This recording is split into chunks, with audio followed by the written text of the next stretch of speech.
नमस्कार साथियों। इंडिपेंडेंट बलूचिस्तान की मांग आजकल जोरों शोरों से उठ रही है। आए दिन बलूचिस्तान में पाकिस्तान आर्मी और गवर्नमेंट के खिलाफ प्रोटेस्ट हो रहे हैं। इसी बीच बलोच लीडर मीर यार बलोच ने इंडिपेंडेंट बलूचिस्तान की घोषणा कर दी है। कई रिपोर्ट्स के अनुसार पाकिस्तान का सिंध प्रांत भी सिंध प्रदेश की मांग कर रहा है। इसी बीच हमारे पास जो सबसे बड़ा सवाल आता है कि क्या इंडिपेंडेंट बलूचिस्तान बनना चाहिए और क्या ये बन सकता है। इसको समझने के लिए हमें बलूचिस्तान के हिस्टोरिकल सिग्निफिकेंस और प्रेजेंट डे हालात को समझना होगा। तो इन सभी चीजों को समझने के लिए वीडियो आखिर तक जरूर देखिएगा। बलूचिस्तान ये नाम बहुत बाद में आया था। इससे पहले इस एरिया को कलात नाम से जाना जाता था। कलात के एरिया में आज का बलूचिस्तान, कुछ ईरान और अफगानिस्तान का सदर्न पार्ट शामिल था। और अब ईयर 1839 में इंडिया में ब्रिटिश रूल आ चुका था और अब ब्रिटिशर्स अफगानिस्तान में बढ़ते हुए रशियन इन्फ्लुएंस को काउंटर करना चाह रहे थे। पर इंडिया और अफगानिस्तान के बीच में आता था कलात स्टेट। इसीलिए नवंबर 1839 में ब्रिटिशर्स ने कलात स्टेट पे अटैक कर दिया और कलात के तब के लीडर मेहराब खान, जिसको खान ऑफ कलात भी कहा जाता था, उनको मार के अपना पपेट रूलर शाहनवाज खान को खान ऑफ कलात बना दिया गया। मतलब 1839 से ब्रिटिशर्स कलात को इनडायरेक्टली रूल करने लगे थे। और इसी बीच उसके बाद उन्होंने कलात स्टेट से ट्रीटी करके उनकी कुछ जमीन को लीज पे ले ली और उसका नाम रखा ब्रिटिशर्स बलूचिस्तान। यहाँ पे ये बलूचिस्तान नाम पहली बार ऑफिशियली यूज किया गया। और फिर ऐसे ही 50 से 60 साल बाद जब ब्रिटिशर्स का इंडिया से जाने का समय आ गया, तब इन ब्रिटिशर्स ने सभी प्रिंसली स्टेट्स को 3 ऑप्शन दिए। ऑप्शन पहला था कि इंडिया में शामिल हो जाओ, ऑप्शन दूसरा था कि पाकिस्तान में शामिल हो जाओ, ऑप्शन तीसरा था इंडिपेंडेंट रहो। तब के जो खान ऑफ कलात थे उनका और उनके एडवाइजर का एक ही मानना था कि हमें इंडिपेंडेंट रहना चाहिए। और तब के कलात के लीगल एडवाइजर मोहम्मद अली जिन्ना, जिनको फाउंडर ऑफ पाकिस्तान भी कहा जाता है, उसने भी खान ऑफ कलात को यही एडवाइस किया कि उन्हें इंडिपेंडेंट रहना चाहिए। पर यह मोहम्मद अली जिन्ना की कलात के खिलाफ साजिश थी। जिन्ना को लीगल एडवाइजर बनाना खान ऑफ कलात की सबसे बड़ी भूल थी, क्योंकि कलात के इंडिपेंडेंट होने से जिन्ना को फायदा था। वो चाहते थे कि इंडिया का कोई भी कलात पे लीगल क्लेम ना बचे, क्योंकि इंडिया कलात से कोई भी बाउंड्री शेयर नहीं करता था। तो कलात अगर इंडिपेंडेंट हो गया तो इंडिया उस पर दावा नहीं कर पाता।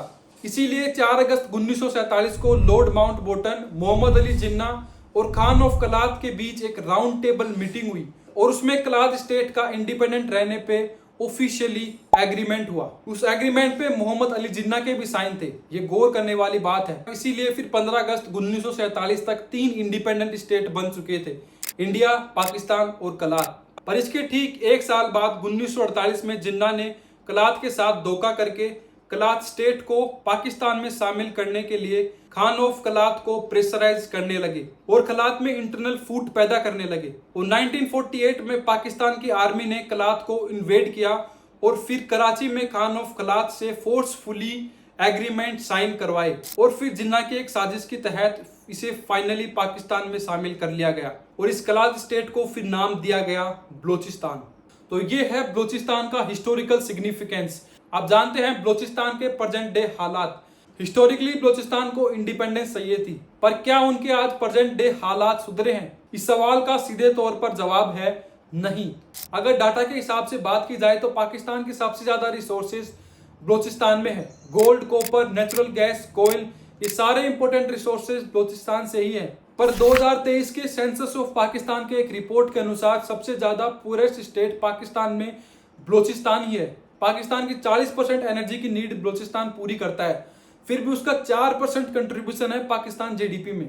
मतलब एक ऐसा स्टेट समझो जिसके पास सबसे ज्यादा रिसोर्सेस हैं, फिर भी वो सबसे कम कंट्रीब्यूट करता है जीडीपी में। और अगर रिपोर्ट्स के हिसाब से देखा जाए तो 78% बलूचिस्तान में कोई इलेक्ट्रिसिटी नहीं है। 2008 की वर्ल्ड बैंक रिपोर्ट की माने तो बलूचिस्तान में वीकेस्ट लॉन्ग टर्म ग्रोथ देखी गई है और वीकेस्ट सोशल डेवलपमेंट है 2003 के यूएन रिपोर्ट के अनुसार। 62% पॉपुलेशन के पास सेफ ड्रिंकिंग वाटर अवेलेबल नहीं है। मतलब 3 में से 2 परिवार ऐसे हैं जिनकी बेसिक नीड्स भी पूरी नहीं हो रही है। और दूसरी तरफ पाकिस्तान की गवर्नमेंट बलूचिस्तान के सारे रिसोर्सेज को एक्सप्लॉइट किए जा रही है। 2013 में बलूचिस्तान के चीफ मिनिस्टर का कहना था कि उन्हें पता ही नहीं है कि सैंडक प्रोजेक्ट के अंदर चाइना कितना गोल्ड एक्सट्रैक्ट कर रहा है। ये एक स्टेटमेंट है वहां के चीफ मिनिस्टर का, ये कोई राह चलता आदमी का नहीं। इससे हमें ये पता चलता है कि पाकिस्तान गवर्नमेंट अपने फायदे के लिए बलूचिस्तान को चारों तरफ से एक्सप्लॉइट कर रही है और बदले में बलूचिस्तान के लोगों को सिर्फ भुखमरी, बेरोजगारी और मौत मिल रही है। और ऐसा भी नहीं है कि पाकिस्तान के पॉलिटिकल इंफ्रास्ट्रक्चर में बलूचिस्तान का कोई स्थान है। सारे में ऑफिसर्स और important political positions Punjab region के पास है। यहाँ तक कि बलूचिस्तान की स्टेट गवर्नमेंट में सारी इंपॉर्टेंट पोजीशन पंजाब रीजन के पास है। यही गलती पाकिस्तान ने ईस्ट पाकिस्तान में भी की थी। जैसे आज वो बलूचिस्तान को और उसके कल्चर को खत्म करना चाहता है, वैसा ही उन्होंने ईस्ट पाकिस्तान में भी किया था, जहां बंगाली स्पीकिंग जनता ज्यादा है। वहां पे भी उर्दू को फोर्सफुली इंप्लीमेंट करना चाहा और उसका नतीजा आज बांग्लादेश है। ऐसा ही बलूचिस्तान में भी हो सकता है। इन सब की वजह से बलूचिस्तान में 1947 से 5 बड़ी मिलिट्री अपराइजिंग हुई है। लेट 90s में BLA मतलब बलूचिस्तान लिबरेशन आर्मी की स्थापना हुई। लास्ट ईयर ही BLA ने पाकिस्तान आर्मी और गवर्नमेंट पे 150 वेल्ड प्लान अटैक किए। अभी 2 महीने पहले ही मार्च 2025 में BLA ने जाफर एक्सप्रेस को हाईजैक किया, जिसमें 24 पैसेंजर और 14 मिलिट्री पर्सोनल को मार दिया। और बलूचिस्तान में सिर्फ BLA नहीं, ऐसी बहुत सारी एंटी पाकिस्तान ऑर्गेनाइजेशंस हैं, जैसे BLF Balochistan liberation front, BRG Balochistan Republican guard हो। और पहले क्या होता था कि बलूचिस्तान में बहुत सारे ट्राइबल ग्रुप्स होने के कारण उनमें आपस में मतभेद भी बहुत ज्यादा था और यही कारण था कि वो कमजोर पड़ते थे। पर अब सारी ऑर्गेनाइजेशन ने मिलकर ब्रास मतलब बलूचिस्तान फौज अजोई संगर की स्थापना की है। इसके अंदर सभी organisation BLA, BLF, BRG, SRA आ चुकी हैं और उन्होंने मिलके बलूचिस्तान नेशनल आर्मी मतलब BNA की अनाउंसमेंट भी की है। मतलब एक यूनिफाइड ग्रुप बनाया गया है। BNA में एक यूनिफाइड कमांड स्ट्रक्चर है, मतलब जो पुरानी मिस्टेक हुई है उनको रेक्टिफाई करके पाकिस्तान गवर्नमेंट के खिलाफ यूनिफाइड वे में लड़ रही है। उन्होंने जो जाफर एक्सप्रेस हाईजैक किया था उसमें उन्होंने पाकिस्तान गवर्नमेंट को धमकी दी थी कि अगर गवर्नमेंट BLA के लोगों को जेल से छोड़ेगी नहीं तो BLA सारे होस्टेज को, जिसमें पाकिस्तान आर्मी के लोग, ISI के लोग भी शामिल थे, उन्हें वो अपने कोर्ट में ले जाकर सजा दिलवाएगी। वो कोर्ट कहाँ है? वो कोर्ट इसी ब्रास के अंदर आती है। और बलूचिस्तान जो है वो अपनी सोशल और गवर्नमेंट स्ट्रक्चर बना रहा है। अब तक की बलूचिस्तान की कहानी यहीं तक है, आगे क्या होगा वो तो आने वाले टाइम में पता लगेगा। इन सब के बीच में एक और सवाल आता है कि अगर बलूचिस्तान इंडिपेंडेंट होता है तो उससे इंडिया को क्या फायदा होगा? पहला फायदा, पाकिस्तान डिसइंटीग्रेट होगा। दूसरा फायदा, चाइना जो अपना इन्फ्लुएंस बढ़ा रहा है, CPEC से चाइना पाकिस्तान इकोनॉमिक कॉरिडोर बनाकर वो काउंटर होगा।